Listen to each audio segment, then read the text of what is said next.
So today we will continue with the third shloka, that is Yogo Yoga Vidam Neta. We had seen last time this is the first word of the third verse, that is Yogaha. Next is Yoga Vidam Neta. Share my screen.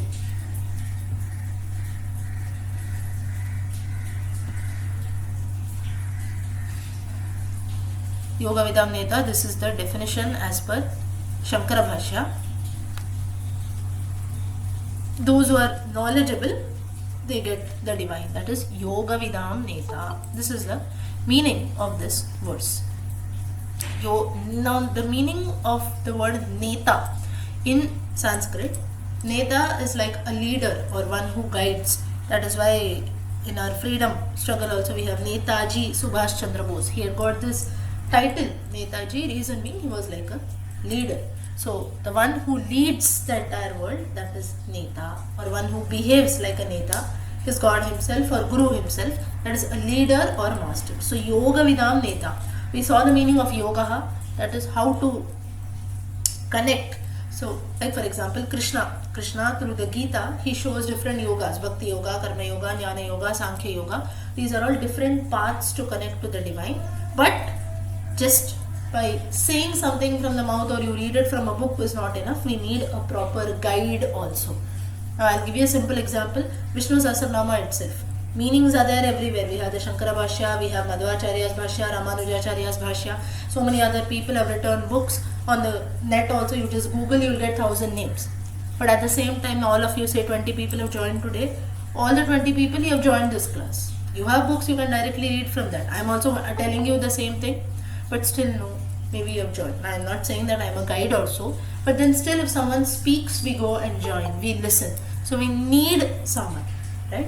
So here now maybe tomorrow after you look at all the 1,000 different names also, there might be someone else also who might tell you the names. So there also some people out of interest may join. They're saying that now we already know the names. Maybe you've heard it from me, you've read it in some books, but still we choose someone else. Okay, they are telling I will go and join that also. It might be a new learning experience for me. So with this thought we go. So Yoga Vidam Neta. All the knowledge is there, but at the same time we need a guide or we need a leader for this. This is what this name signifies. Now there is a story as usual behind this name. Again, this story relates to Ramanujacharya's times. So here there was a person who was again a great devotee of Lord Vishnu. But just like today's times also, if there are two people who are successful in the same field, like we have competitors and everything, right? You work in a work environment, we have competitor companies. Or for the same position, you need a promotion or something, we'll be fighting. There'll be two people on the same track. But in every stage of life, we have competition. That's where jealousy comes in. No, he is doing better than me, I am doing better than him, but still he is going ahead, I am left behind. So such things do happen. Or when we see people who are just like us, doing the same things as us, we feel a bit of jealousy, saying that no, I have to tackle over this, I have to go ahead of him. So such thoughts come to our mind. So similarly, during Ramanujacharya's times also, there was a great singer. He was called as he belonged to the Tamil era, so he's called Elu Siram Peran. Elu E-Z-H-A. Elu Siram S-I-R-A-M Peran P-E-R-A-N. So this was the name of that person, and he used to sing very well. So he used to sing different glories, different songs in praise of Lord Vishnu, and he felt that he was the greatest devotee of Lord Vishnu. Now in those times it was Ramanujacharya's times. So everyone now usually if you have a Shankaracharya or so, again a simple, if you take a reference, there are so many gurus, right? But out of that a few are very famous, maybe like Shankaracharya, Sai Baba, Chinmayananda. Now when I'm telling you these names, though we might not be directly associated with these people, but at least we have heard about them. Whereas a few people will have own gurus of their own, maybe our family guru or someone whom we go and consult. Not everyone might know their names. That doesn't mean that they are not gurus, they are not knowledgeable, they cannot guide, but no, they are less known. So similarly, this person also, he was a great singer, and in those times people used to worship or people used to follow the teachings of Ramanujacharya and so on. So Ramanujacharya had many followers, And this person, he had hatred, saying that what, everyone is devotees, right? In the eyes of the Lord, everyone is equal. So why are people going behind this person? Ramanujacharya, Ramanujacharya. His name is Ramanuja. He has been given the suffix of Acharya also.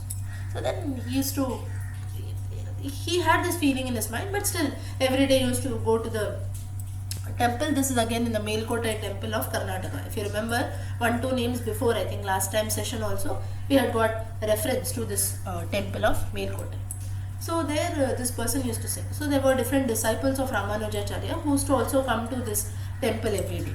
And they also knew this person. So they told this person that you say that you sing to the Lord also comes and talks to you, you can speak to the Lord and everything. So you just go and ask that when will Ramanujacharya get moksha? He is very much alive now. When will he go to Vaikuntha? When will he get moksha? If you say that God talks to you, just go and ask, because we are not capable enough. So they just asked this question to this person. He said, yes, of course. When I ask him, the Lord will surely give me an answer. I'll go and talk to him. So then the person goes, he goes to the Lord and he says that these people are asking when will Ramanujacharya get moksha, or when will he go to Vaikuntha. So then, or will he ever go to Vaikuntha? That is the question that he added of his own. So then the Lord gave him an answer. Now we have to remember one thing, though this person was proud, he was a great devotee of the Lord. So the Lord also gave him an answer that along with Ramanujacharya, all his followers will get moksha. So only the followers of Ramanujacharya will surely be given a place in Vaikuntha. So this person comes back and he gives the same answer, saying that along with Ramanujacharya, the followers of Ramanujacharya will also get a place in Vaikuntha. This is what the Lord told me. They said, okay. Next day they said, now you go and ask, when will you get Vaikuntha? That question you ask now, and you come us and tell the answer. So then this person said, why should I even ask? I know I'm surely going to get Vaikuntha. But still they said, no, you still go and ask. You have asked about Ramanujacharya, right? You feel that you are equal to him, go and ask.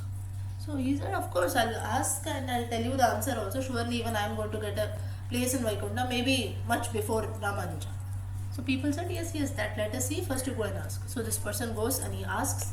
The Lord again repeats the answer, saying that the followers and the disciples of Ramanuja only will get a place in Vaikuntha. So then now this person is shocked. He says, I did not ask you about Ramanujacharya or his disciples now. I am asking you about myself. The Lord again repeats, saying that Ramanujacharya's disciples will get a place in Vaikuntha. Twice or thrice the Lord repeats the same answer. This person did not understand, but he comes out. He says, let me not argue further, I'll come out. He tells the answers to the followers of Acharya. And they said that, did you see what the Lord told you? So he said, I asked him twice or thrice, but he is giving me the same answer. Maybe he has not understood my question. Saying so, he comes out.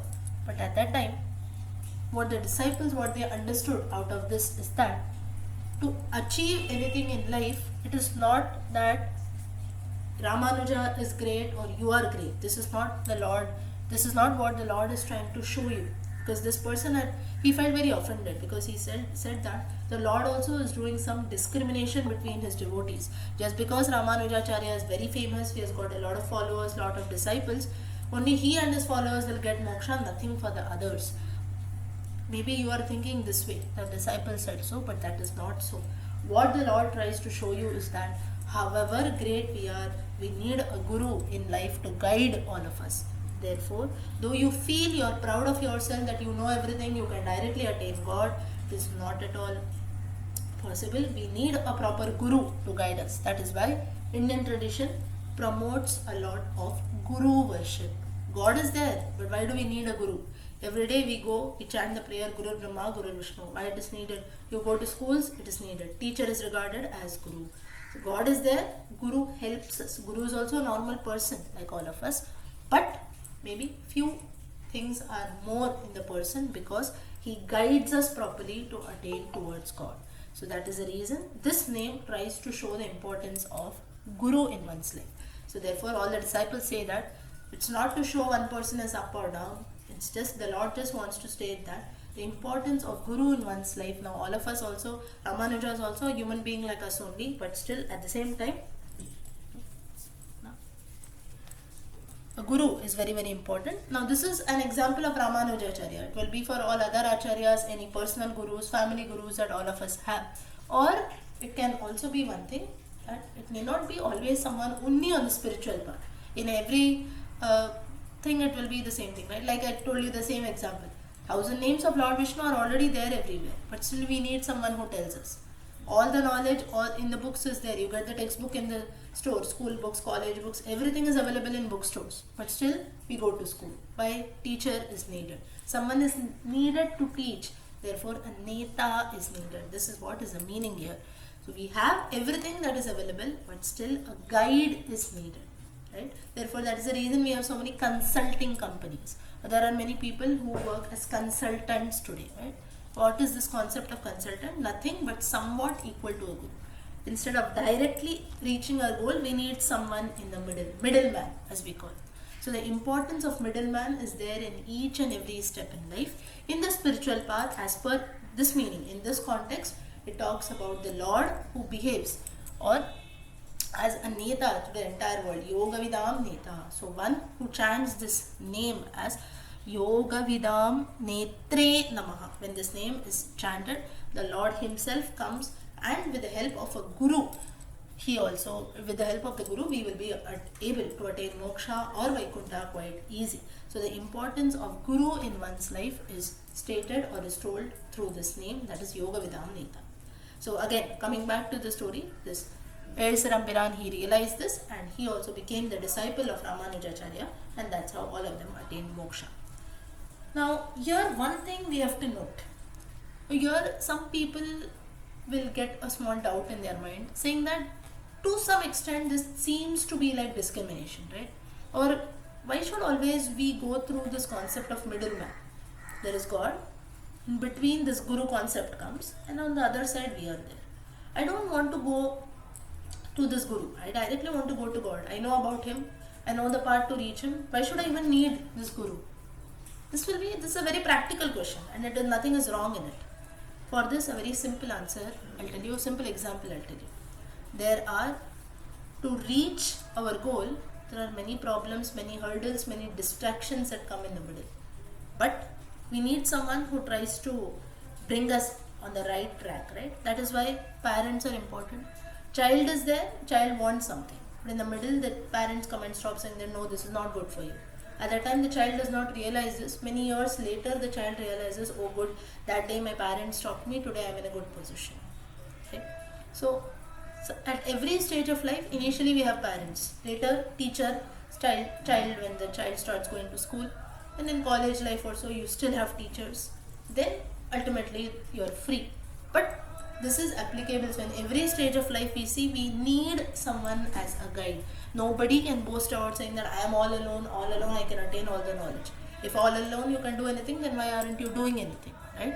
So the importance of a guide is very, very important, be it personal, professional or spiritual life. So if you put in efforts, if you have got the right guru, if you have got the right person, if you have got the right things in life, there is nothing to worry. We will always be happy and peaceful. We will always be on the right track. So this is the meaning of this name, Yoga Vidam Neta, wherein the Lord himself, for people who are on the right track, people who know the importance of a guru in one's life, for them the Lord himself comes as a master. Lord himself comes and leads them. Just like in this context, the Lord himself put things in place that the Rampiran, the singer, he realized the importance of a guru, that is Ramanujacharya in his life, which ultimately helped him attain Vaikuntha. Okay, so did everyone understand the meaning of this verse? Yes, ma'am, but one doubt is there. Ask. Bhagavad Gita 9th Adhyaya 22nd shloka, because of that half portion is given on the LRC emblem also. Yoga Vishnu Sahasranama. What you said, repeat. Bhagavad Gita 9th Adhyaya 22nd shloka is mentioned of Desha Yuktanam Yoga Kshema Vahamyam. Can you little bit elaborate, because this is written on the LIC emblem also? Yes. Tesham Nityabhiyuktanam Yogakshemam Vahamyam. LIC, as you said, the Breatha Vakyam. It's called a Breatha Vakyam in Sanskrit. That is Yogakshemam Vahamyam. So LIC, now we invest in LIC, you buy the shares and all. What is the meaning of it? Yogakshemam vahamyam. Yogakshemaha, meaning everything will be good, or for the betterment, for the well-being of everyone, we will take care. Yeah, vahami aham. LIC takes care, right, of our future and everything. So similarly, in this context, it is from the Gita. As you can see the reference even on the screen. Tesham nityabhiyuktanam. Those who do not give up, those who have good guides, those who do not give up, Yogakshemam vahamyam. I will ensure. Krishna tells Arjuna that I will ensure that everything falls in place. Just as the Lord here helped the singer to attain the Guru and ensure that everything falls in place, you will never be in danger. So for us, if we put in right efforts, if we find a true Guru, if we are always on the right path, free from distractions, free from going out of track, as we say. Again, I repeat, it need not be limited only for bhakti alone. There are so many things today wherein we get distracted, right? So, but it is not needed that you have to be distracted. So things is how we put things in place, that is very, very important. So this is the meaning of this verse. Tesham nityaviyuktanam yogakshemam vahamya. Now, it is not directly related to the Vishnu Sahasranama name here, but just because it is in context, because Sanjeev ji asked this question, some people will argue here, saying that there are so many distractions outside. How can you even expect me to be free from all of that? Or does that mean that I should leave behind everything and no? You are living in a life. It doesn't mean that I can be free from everything, right? So, like, or should I just sit at home then? That is not at all the meaning. So, but having a good control over ourselves, knowing what is best for us, that is the simple or the most, you can say, very good way of how we adapt ourselves, right? We cannot be free, we cannot change the world. No, this is how I want things to be, so the entire world should change for me. We are no one in the world. We cannot, for ourselves, we cannot change the millions of people outside. At the same time, it doesn't mean that we should not go and experience anything, or we should not be, okay, no, everything, everywhere there will be distractions, so then I will not go there only, I'll be sitting at home. If we sit at home, then it's of no use. We'll never be happy, right? I'll just sit at home, read the scriptures. Nobody is telling us to do that. Knowing about things is there. Let anything happen around me, but that I will be whatever I know. I have to experience things. I will stick to my own place. I'll give you a very simple example with my own context. Okay, just 2 days back on Friday or so, I had to go on an official. We had a meeting or something out of town for 1 day. So we went on Friday, and yesterday I was back. So then it was like we had the annual some meeting or something, awards and such things. So like and then you had a party and everything that was there. So then once the meetings and things were there, so it was a bit, you can say, off-site. So people had to go there, good enjoyment everywhere. You had good hotels and everything, people staying around, enjoying. And then you had evening, night, as we all celebrate, party time, drinks, food and everything, right? Now, there were few people amongst this who do not indulge in drinking and other things, but there were, of course, many other people who indulge in all that. Now, I myself will give you my own example. I did not drink or so, but yes, I was also very much part. We had almost 1,000 employees who had come there, assembled. So, we were all of the same thing. Now, so yesterday I returned back, right? So, here you take my own example. I'm just giving you my own example just for you to relate. We all, as per need, now I had to go. It's not that people go, so they are a part of the party. Or okay, yesterday she went to a party, today she is talking about Vishnu Sahasranama. You'll have a feeling like this, right? But there are things which we cannot avoid, or things in which we all have to go, or maybe even out of choice also. Yes, it is something different, I have to go and participate. But Nitya Abhiyuktanam, I know what is right for me, I know what is wrong for me, right? So I'll go there, I'll be a part of everything. There will be 4 people dancing around me, there will be 4 people drinking around me, there will be 4 people even falling down after drinking. Everything we have to experience, but at the same time, Yogakshemam vahamyam, I know what is right for me, so I will always be on the right track. So keeping one's mind strong. So there are going to be distractions, there are going to be things which might not be very suitable. Like for example, I told you an example of a party, and then today, okay, you're talking about Vishnu Sahasranama. So there will be things like this, but at the same time, this is how life is, right? So everything Every time it doesn't happen that things will always fall in place. Like Krishna tells Arjuna, now I just give you an everyday example of myself. I felt that it will relate. It can be for anything. So in life, every time things will not fall in place as we want. But there are going to be things which are, you can say, exactly opposite to each other. So nobody is telling that you have to, okay, 24 hours just sit at home, chant the names, don't do anything, don't go anywhere, don't enjoy. No. Do everything, but at the same time, know what is good for you. So for people who know what is good for them, Yoga Vidam Neta, the Lord Himself comes and acts as a guide. Yoga Vidam Netre Namaha, this is a name. If we chant, the Lord surely comes and guides us on the right track. Same thing even Krishna tells Arjuna in chapter 9 verse 22, as is mentioned here. Tesham nityabhayuktanam yogakshemam vahamyaham. Those who are firm, those who know what to do, the Lord Himself comes and guides them. And He says that I will take care. Only you have to decide what is good for you. Why He tells Arjuna? Because Arjuna is confused. He does not know what to do. So He says, if you keep your mind strong, if you know what is right for you, this is the best thing that will happen to you, and rest things I will take care. So this is the meaning of this name. Okay, did everyone understand? Okay, we spent a lot of time behind this one name. Did everyone get this name? Yoga Vidam Neta? Yes? Okay. Very nice. Next. So now, note one thing, that whenever now, if you also tell the meanings to some other people also, give them some examples which are related to our life. Now that is the reason I gave you my own example. Otherwise, you just tell, okay, this is what is written, those who contemplate upon, analyze, know, attain yoga or yoga. You tell them such names, people will run away. They'll say, okay, you think you're a big yogi, you keep talking about such things, I will go from here. So, we must, I'm not saying that people will always come and ask, but when someone asks or you are also telling someone to something, let it always be relatable. Some people might not like it, but then it is always better than speaking in a language which is completely foreign, people don't understand anything and don't know what language they talk, they all Vedanta and philosophy they are talking. I understood only 10%, but it was very nice to hear. This should not be. Let people tell that, okay, this person gives very, you can say they don't know about Vedanta or philosophy much, but at least whatever they spoke, 100% I have understood. That is important. First point is not at all important. Vedanta, philosophy, that is there, of course, we have to preserve that. You tell things which people don't understand, it is useless.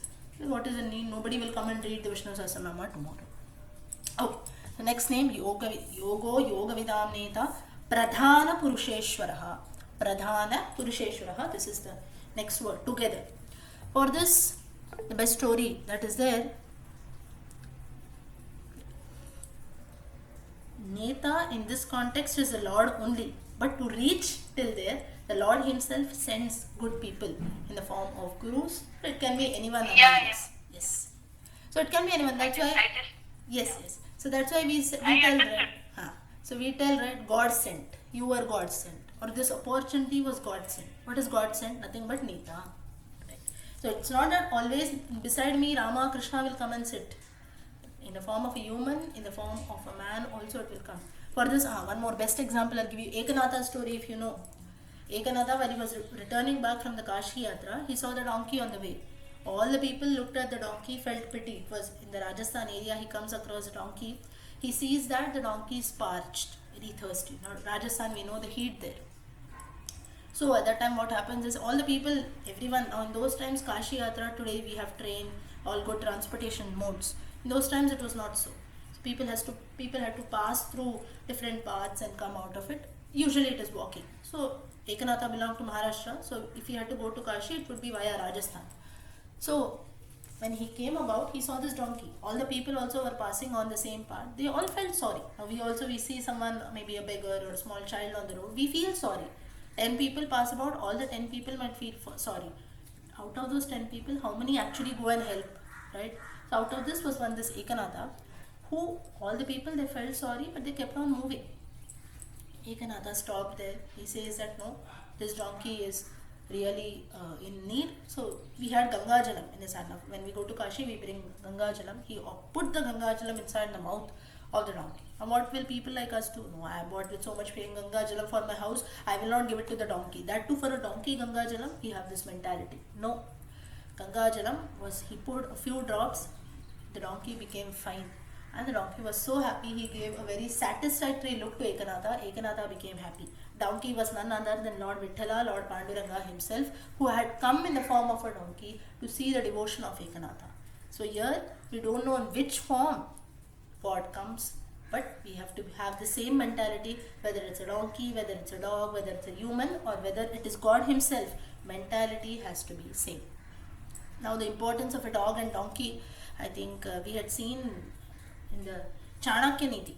Different Subhashitas are there for this Chanakya Niti. Just for your information, you can note it. Chanakya Niti written by Chanakya, wherein he tells Chandragupta Maurya different ways. Now he was a political advisor. He mentions different things that we can learn from a dog, different things that we can learn from a donkey. So though we tease each other, you're a donkey, you're a dog, you're a monkey. We tease each other with these names, but the importance of these animals have been realized by our books. Chanakya gives examples. With regards to a monkey, you go to any pilgrimage spot, animals that can be seen are monkeys. You go to any hill temple or so, monkeys are present everywhere. Monkeys are forms of Lord Hanuman himself. So, the importance of each and every creature is there. Lord comes in which form, we don't know. Therefore, everyone has to be respected. Okay. Next name is Pradhana Purusheshwaraha. Pradhana Purusheshwaraha, if you note this name, one who is, you can say, Prakriti and Purusha. Pradhanam Prakriti Maya. The Lord of Prakriti and Purusha. It means male and female both.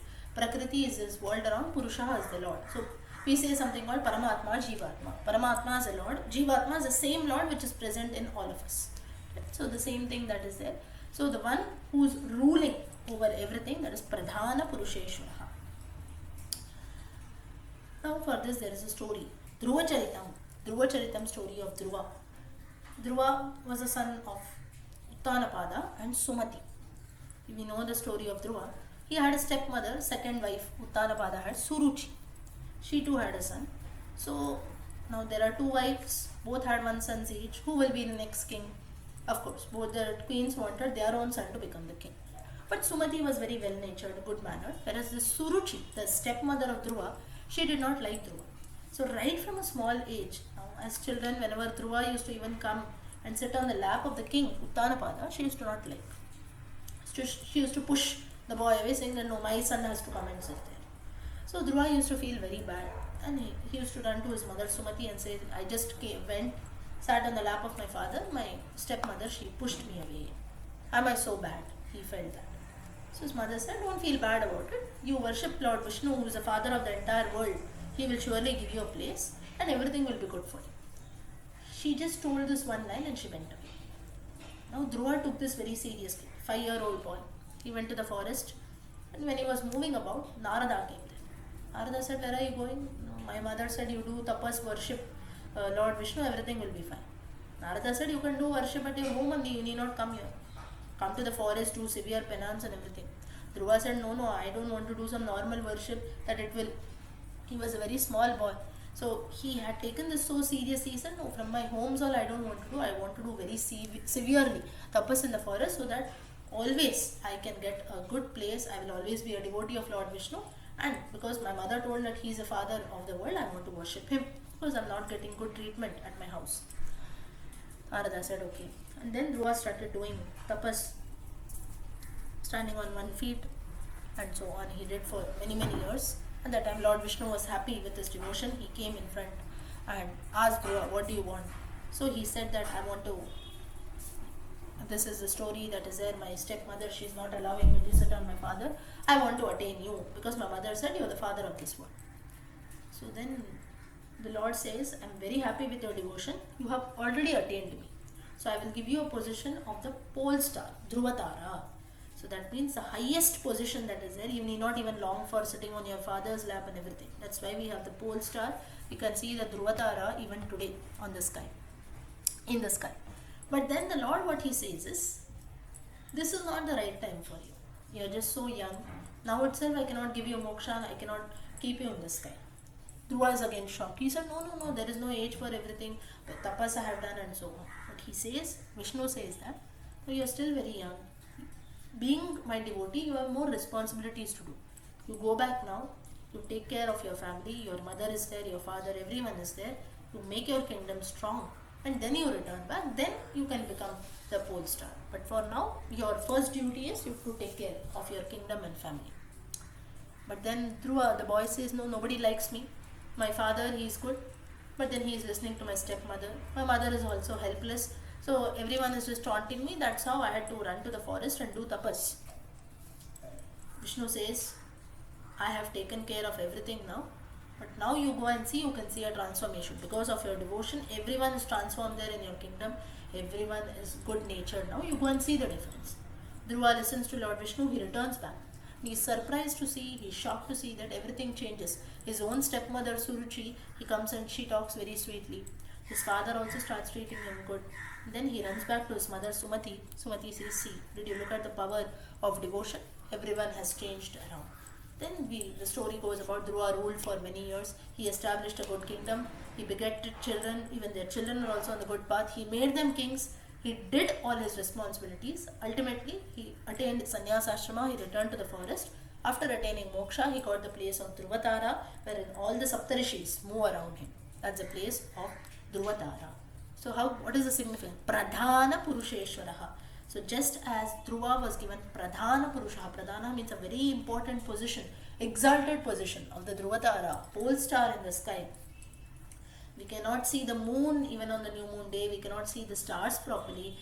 Among the planets also, except Venus, we cannot see any other planet. But the pole star can be seen every day in the sky. Today itself you can see at night.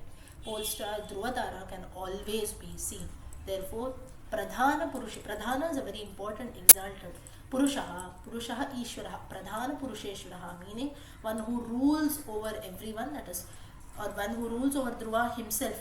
For him, Pradhanaha, a very good position, very important high position was given to him by the Purusheshwaraha himself.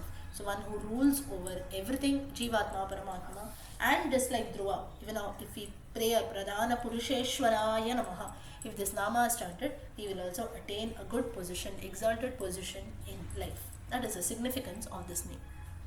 Now, one understanding from here to all of us is,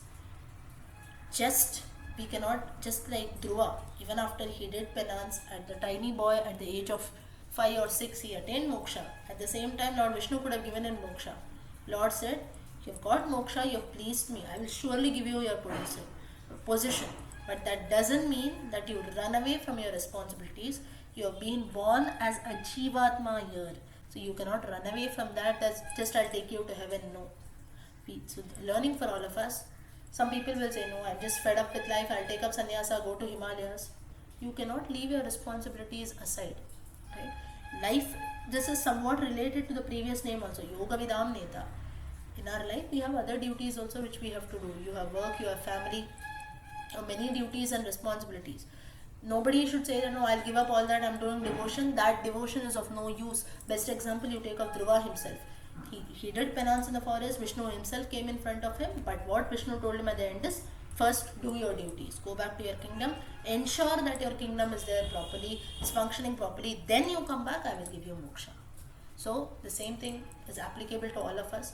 Do our duties well. First is duties. Service to mankind is equal to service to Lord. Let my kingdom be however it is. Let my family, let them suffer. You think and then you go to the penance and do bhakti. That is of no use at all. Our duties, our responsibilities are first. Then later on moksha, devotion, everything falls in place. First do our work, do your work properly. This is the best learning that we get out of this name. And when we chant this name, Phalashruti is a very good position will be attained by all of us also. So, did everyone understand this nama? Yes. Okay. Next. Yogo Yoga Vidam Neta Pradhana Purusheshwaraha Narasimha Vapu. Next is Narasimha Vapu. Vapuhu skin, body. Narasimha, one who has the body of the lion, that is Narasimha. So this name is, this nama is in praise of the incarnation of Lord Vishnu, Narasimha Vapuhu. Narasimha Vapu Shriman Keshava Purushottamaha. Narasimha Vapuhu, one who has the body of a Naraha. That's man, Simha, lion. Together, Narasimha. Narasya Simhasya cha avayavaha yasmin lakshyanте Tad vapuhu yasya saha Narasimha vapuhu. So one who has the qualities of both a man and a lion, such a person is Narasimha vapuhu, nothing but Narasimha himself. Very, very interesting. Now, for this we have a story. What is the story? You have to go to Shankaracharya, Adi Shankaracharya. He himself has, this is not mentioned in the Shankaracharya Bhashyam, but this is how the name has come. Now there was a king. No, before that, we know the famous argument between Mandana Mishra, the debate between Mandana Mishra and Adi Shankaracharya. So they were talking about different topics. And at that time, now Mandana Mishra's wife was Ubhaya Bharati, who was an incarnation of goddess Saraswati herself. Now, however, or wherever we are, now Mandana Mishra was actually losing in the debate with Shankaracharya. They had a debate for almost 7 days. But then now ultimately she was his wife. Ubhaya Bharati was Mandana Mishra's wife. She wanted her husband to win. Now all of us also, though we know that people from our close circle, maybe our own relations or friends, they are wrong or they are not knowledgeable, but still we see to it that they are only ahead. No, he is only correct. We also support them. From inside we know that no, he is losing, he doesn't know much, but still we cannot give up on our own people, right? So same thing here also. Ubhaya Bharati, she tells Shankaracharya, she starts to know that okay, my husband Mandana Mishra, he is losing now, I have to do something to change the course. Very smartly what she does is, she asks a question to Adi Shankaracharya from Kama Shastra. Kama Shastram, Kama Sutram, or Kama Shastram, whatever you call it. Now Shankaracharya was a person who had attained sannyasa. Kama Shastra has got nothing to do with it. Kama Shastra is a book of, you can say, love, relationships or sex, kama. So it is only for grihasthas or householders, married people. So then Adi Shankaracharya had met only one woman all his life, that was Aryamba, and later he used to worship the goddess. So towards everyone he had only a motherly feeling. He did not know any other relationships apart from that. So obviously he didn't know about Kama Shastra. He had studied all other Shastras. Kama Sutra, Kama Shastra, that was never useful for him. So he never studied that. Ubhaya Bharati was very smart. She asked him a question from Kama Shastra. Adi Shankaracharya obviously could not answer. He did not give up. He said, no, I will study about this, then I'll come and tell you. He goes out to the world. Now he is confused. He is a sannyasa. He does not know anything about Kama Shastra. But now he cannot say that I don't know, right? So here don't get confused saying that this is an ego or pride of Shankaracharya. No. Knowledge about everything in the right way is important. Whether you practice it, whether you are associated with it, nothing matters. That is why simple learning for all of us. You go and give an interview. In the interview, there will be 5 questions related to your career, related to your profession. Surely there are 1 or 2 questions which will be out of context. There what we can say, no, this is not my area of work. I don't have any experience in this. Though we give such answers, we come outside and we say, how dare she ask me something? This is not, I have not studied about this. I don't know anything about this. We cannot say this. Knowledge about everything is important. Whether you practice it, whether you don't know it, that is one other part of the question. Maybe we can, I don't know about it, I will read about it. We can give this answer and come out. But how dare someone asks me a question like this? No, it is not related to my work. Things are not related to your work. That doesn't mean that you should not know about it, right? So Shankaracharya developed this feeling. He said, no, knowledge about everything is important. So he came out, but now he was a sannyasi. Now, if he goes and studies about Kama Shastra or something, he will not know what now. People will also start mocking him. So there he said there was a king called Amuruka. Now these are all folklores. There are references to these stories, but sometimes the name of the king might change. Amuruka, Amuruka, or in some references Amurukan, that is also the name, N. So the Shankaracharya, he entered. Now this king was a person who was merrymaking king. He was just into Kama. He had many queens and he was leading a very happy married life, moving about here and there. So he was just enjoying all the pleasures. So then Shankaracharya decided, I will enter the body of this king and actually experience what is this Kama Sutra, this Kama Shastra. One more thing I'll tell you here. Now whenever we talk about texts like this, you might be confused. Or you might feel, what now, even Shankaracharya or even this Ubhaya Bharati, why did she even talk about Kama Sutra, Kama Shastra? Is this even needed? Or these are all topics in our society which are so called them what? Taboo. T-A-B-O, taboo, whatever you call it. Or maybe they are not openly discussed. So is this even like Shankaracharya, we revere him so much, so should, or even Ubhay Bharati, she herself is an incarnation of goddess Saraswati. Is it right to even question? Not directly related to the context, but some people might have a doubt. Or even today we don't discuss on such topics openly. Reason being, through this what is being shown is that these topics, even though they are all, it is a shastram in itself. We look at these topics, or maybe a married life, or maybe a man and woman coming together, we look at these topics with a very low mentality. That should not be done. Importance of every relationship has to be taken very nicely. When we are revering people as mother, when we are revering people as father, what is the reason behind it? For that, everything has been mentioned in our scriptures. If we are knowledgeable about things, things will not go wrong. That is the reason why today, of course in today's times things have changed, but at least this is what I feel personally, having knowledge about everything is important. That is the reason today when people complain that my child is spoiled and maybe they go on the wrong track, that is because at home many topics are not discussed by parents. Our parents did not do it, we are not doing the same thing. It is leading to so many social dangers that we see outside in the society. I am not saying that everyone should open the Kama Sutra and read it, right? So many people say, no, I also don't know about so many things. I came to know later in life. You didn't come to know. That doesn't mean that you should not tell your children also, right? I'm not saying at the age of 5 or 6 you talk to your child about sex and what is marriage and what is Kama Shastra and everything.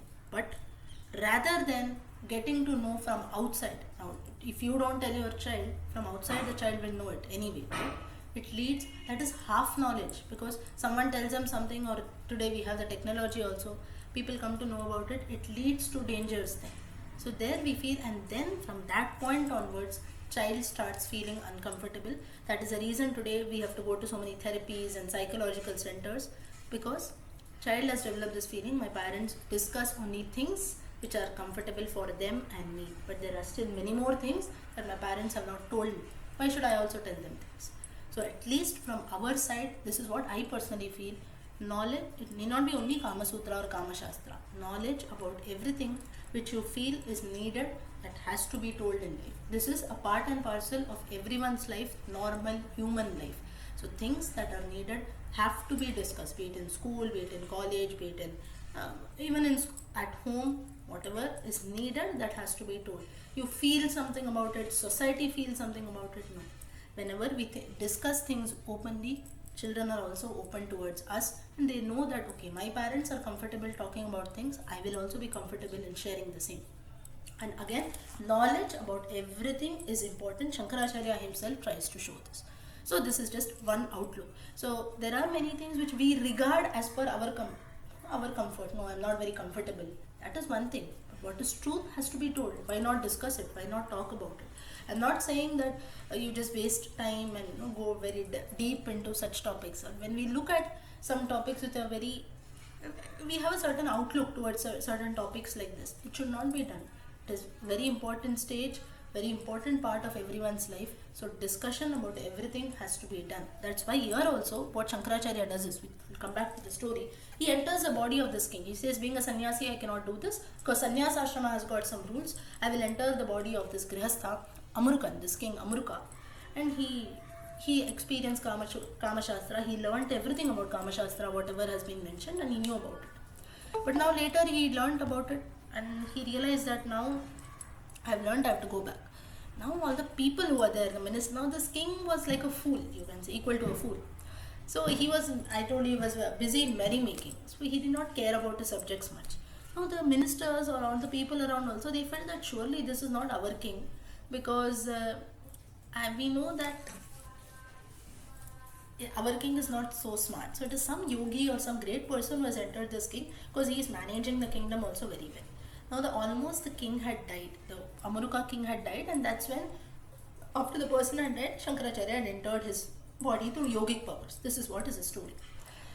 So now what they did is, Shankaracharya, now he goes about, and then he says that, okay, I've learned everything, now I can go back and enter the body of my sannyasa. I can go back and enter sannyasa. Now what they do is they did not want this person to go. So through his yogic powers again he discarded. Now the dead body of the king was there. Everyone assumed that the king was dead. Now this was a news that was spread. Then Shankaracharya came out of the body. So now the king is alive. So it was like a rumor that had spread about. Now some people knew that no, our king is actually dead. This is someone else who is dead. So then the dead body had to be discarded again, so that people knew again that the king is dead, and Shankaracharya again he attained his original form. So what they did is that when the dead body Shankaracharya was actually removing, they tried to burn this body, burn the body of Shankaracharya. Now they assume that okay, people are saying that the king is dead, we'll burn this body, right? They did not know that Shankaracharya was there inside. Okay.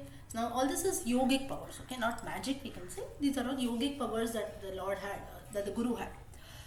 So when they tried to burn the body, Shankaracharya's soul was actually there inside the king. But then those people, they wanted to check whether this is really a king who is alive or dead. So then his body started burning everywhere. At that time what he did is, he composed a stotra on Narasimha. That's it. Lakshmi Narasimha Karavalamba Stotram. Srimat Payonidhi Niketana Chakrapani. This is the stotra that is there.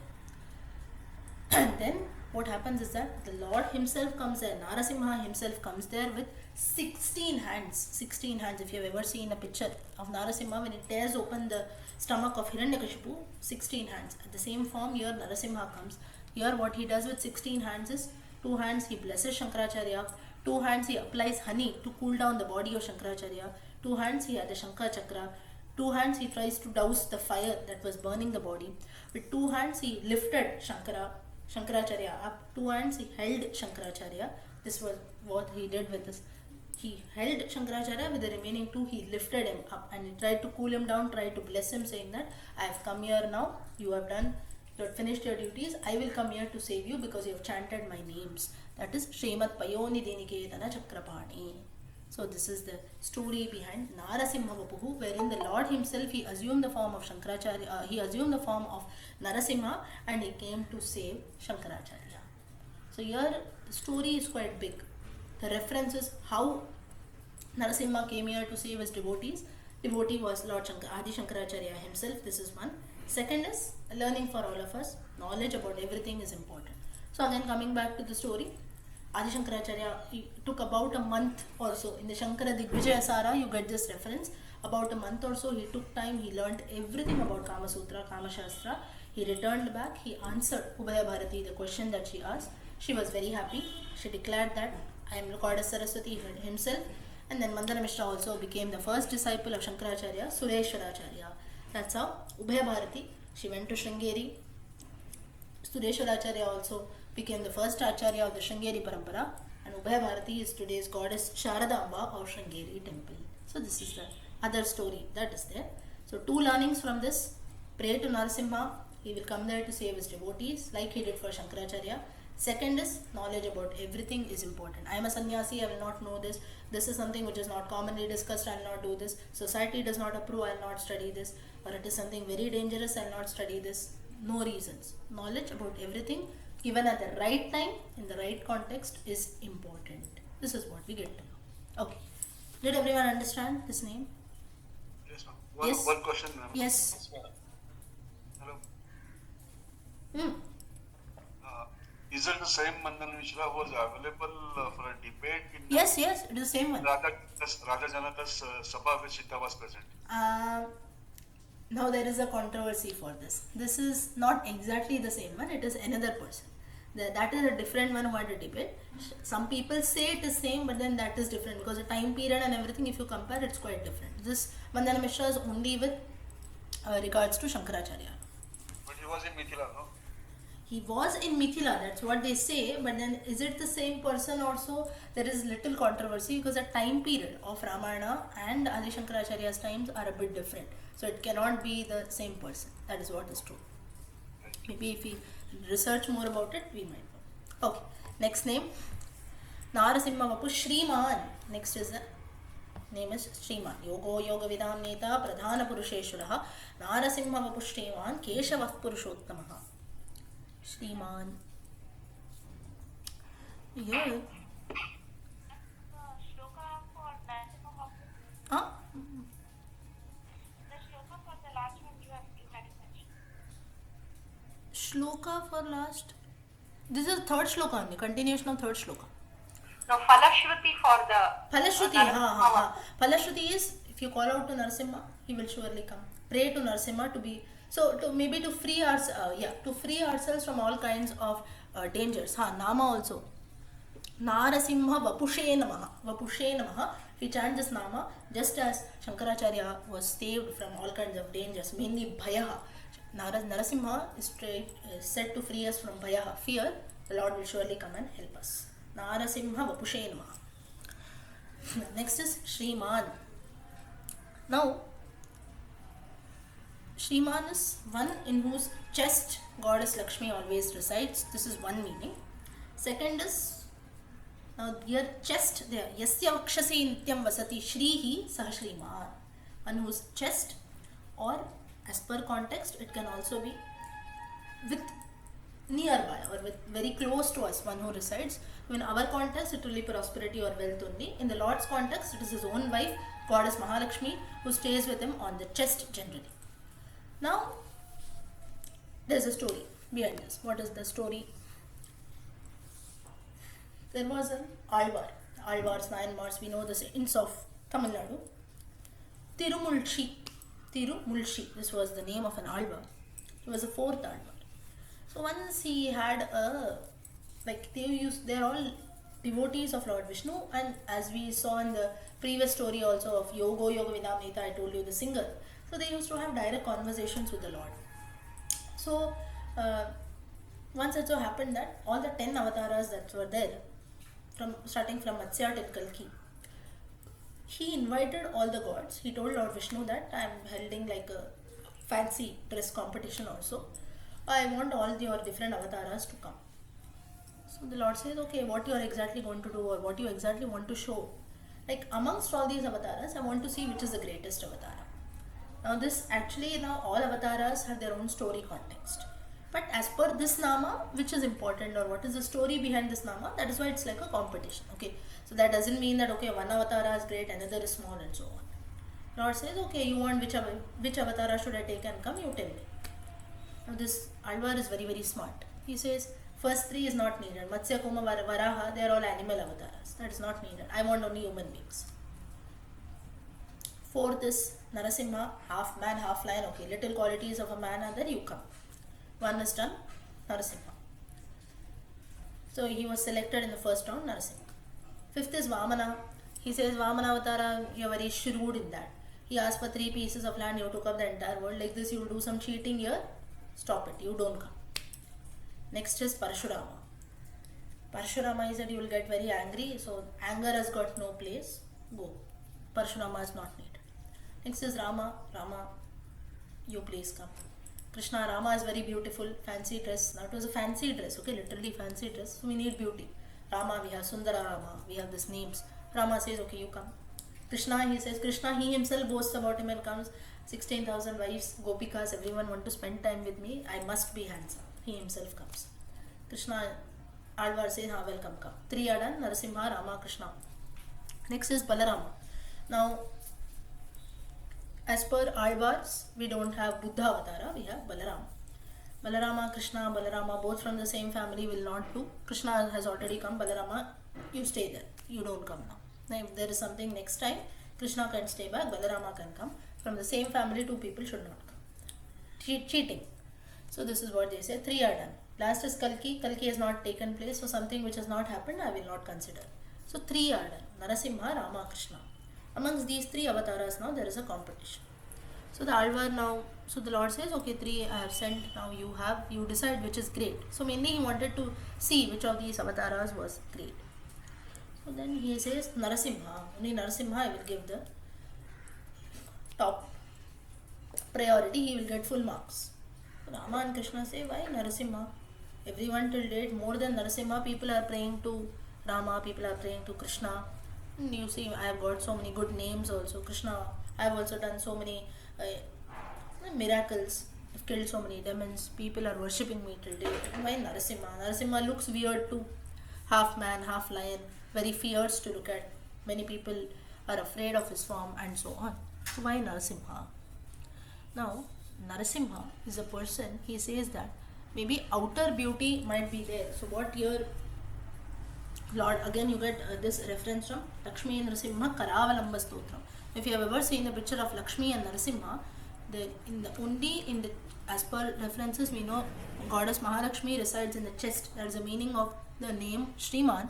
But only in the case of Narasimha, we see on the lap or on the thigh of the Lord Narasimha, Lakshmi always resides. I will show you a picture. Maybe you can see.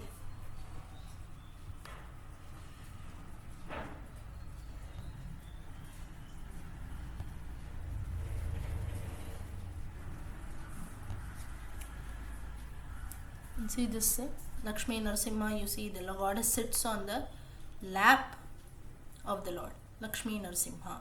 Whereas in every other place we see the Lord is in the chest, goddess lives in the chest. So then Rama and Krishna say, yeah, this is all fine, I agree. But then our question is not yet answered now.